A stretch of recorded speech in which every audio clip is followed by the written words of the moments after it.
दोस्तों बता दें कि एक ऐसी खबर सामने आ रही है जिससे कि दोस्तों उद्धव ठाकरे की सच्चाई अब फाइनली सामने आ चुकी है। जी हां, आपको बता दें कि अभी तक आपने देखा होगा कि उद्धव ठाकरे सरकार लगातार उन तमाम लोगों को परेशान करती नजर आई है जो कि दोस्तों सुशांत सिंह राजपूत के लिए न्याय मांग रहे थे।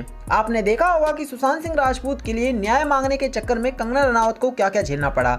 जी हां, कंगना रनावत का ना सिर्फ ऑफिस तोड़ दिया गया बल्कि ये तक कह दिया गया कि तुम महाराष्ट्र के अंदर पांव भी नहीं रख सकती। अब आप खुद बताइए कि एक एक्टर जिसका पूरा करियर महाराष्ट्र में जाने के बिना बन ही नहीं सकता, उस एक्टर को अगर आप महाराष्ट्र में जाने बिना बैन कर देंगे तो वो बेचारा अपना करियर कैसे बनाएगा। ठीक ऐसा ही हुआ था कंगना रनावत के साथ। इसके साथ ही हमने देखा कि अर्नब गोस्वामी जब सुशांत सिंह राजपूत को न्याय दिलाने की मांग कर रहे थे तब हमने देखा कि अर्नब गोस्वामी के साथ क्या क्या हुआ, यहाँ तक कि उनको तो जेल में जाना पड़ा और ये तक कह दिया गया कि तुम्हारी दिवाली इस साल काली होने वाली है। वो तो हम जैसे यूट्यूबर्स की मुहिम थी जिसकी वजह से आज अर्नब गोस्वामी दिवाली से पहले ही छूट चुके थे।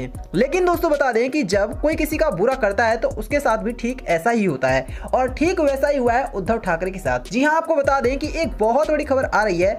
शिवसेना विधायक के ठिकानों पर ईडी के छापे, बेटे को पूछताछ के लिए भी बुला लिया गया है। दोस्तों ईडी ने एक बार फिर से करिश्मा करके दिखाया है और जहां उद्धव ठाकरे सरकार को यह लग रहा था कि वो पूरी तरह से बच जाएगी तो फाइनली अब मजा आ रहा होगा उद्धव ठाकरे सरकार को। मैं आपको बताता हूं कि पूरी खबर है क्या। बता दें, प्रवर्तन निदेशालय ने सुरक्षा मुहैया कराने वाली एक कंपनी तथा अन्य लोगों के खिलाफ धन शोधन मामले की जांच के सिलसिले में मंगलवार को महाराष्ट्र में शिवसेना के विधायक प्रताप सरनाइक के परिसरों पर छापे मार दिए। आधिकारिक सूत्रों ने यह जानकारी दी है। विधायक की पार्टी ने छापे को राजनीतिक प्रतिशोध करार दिया है और कहा है कि महाराष्ट्र सरकार या उसके नेता किसी के दबाव में आत्मसमर्पण नहीं करेंगे। जी हां, जब ईडी का छापा पड़ा तो अब इन विधायकों का यह कहना है कि किसी नेता की राजनीति है। तो आप खुद बताइए कि क्या अर्नब गोस्वामी के साथ जो हुआ वो भी राजनीति थी या फिर सुशांत सिंह राजपूत के साथ जो हुआ वो राजनीति नहीं थी क्या, या फिर जो सब कुछ कंगना रनावत के साथ हुआ उसके पीछे किसका हाथ था, ये सब कौन बताएगा।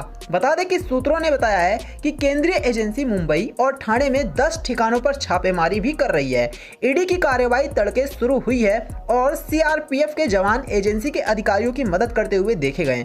आधिकारिक सूत्रों ने कहा है कि ये छापे टॉप्स ग्रुप के प्रवर्तकों और संबंधित लोगों सहित नेताओं के यहां मारे जा रहे हैं। एजेंसी अधिकारियों ने विधायक के पुत्र विहंग से भी पूछताछ कर डाली। सूत्रों ने बताया है कि यह जांच कुछ संस्थाओं द्वारा विदेशी लेन देन से संबंधित है। सरनाइक महाराष्ट्र विधानसभा में ओवला मजीवाड़ा निर्वाचन क्षेत्र का प्रतिनिधित्व करते हैं। विधायक उस समय सुर्खियों में आए थे जब उन्होंने एक बड़ी घटना में कथित तौर पर उकसाने के 2018 के मामले को फिर से खोलने की मांग करते हुए एक पत्र लिखा था। उसी मामले में हाल में ही रिपब्लिक टीवी के प्रधान संपादक अर्नब गोस्वामी को मुंबई ने गिरफ्तार कर लिया था। मुंबई पुलिस की वजह से ही अर्नब गोस्वामी को गिरफ्तार किया गया। गोस्वामी फिलहाल जमानत पर बाहर आ चुके हैं। सरनाइक ने अभिनेत्री कंगना रनावत के खिलाफ कानूनी कार्रवाई के लिए महाराष्ट्र विधानसभा में एक सर्वसम्मान प्रस्ताव भी पारित करने की मांग की थी।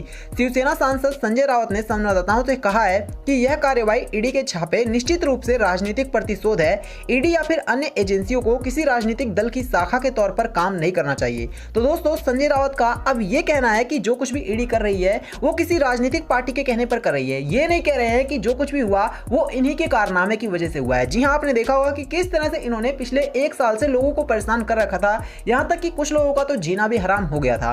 और जैसी करनी वैसी भरनी, ये सब कुछ देखने को मिल रहा है उद्धव ठाकरे सरकार के साथ। और इसी वजह से ईडी का छापा कहीं ना कहीं उद्धव ठाकरे की सरकार की परेशानी बहुत बढ़ाने वाला है। तो आपका इस वीडियो पे क्या कहना है, इन जैसे लोगों पर, उद्धव ठाकरे सरकार जैसे लोगों पर क्या कहना है, आप हमें कमेंट करके बताना। वीडियो को लाइक करना, इसे और लोगों के साथ शेयर करना और चैनल को सब्सक्राइब करना।